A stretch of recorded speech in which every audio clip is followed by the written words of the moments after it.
Hey, it's Jory. I'm excited to share with you a very fun cocktail. It's incorporating all the best parts of a Piña Colada and a Margarita and blending them together. You'll never guess what it's called. Let's dive into a Piña Colada Margarita.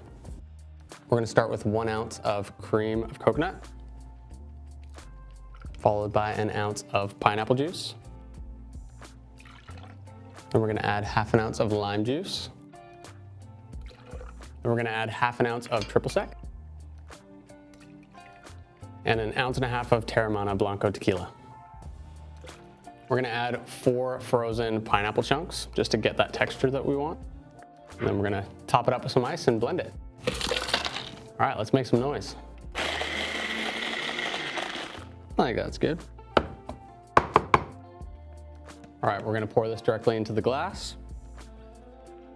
Gorgeous texture. And then we're gonna garnish this with a couple of pineapple fronds and a little piece of fresh pineapple.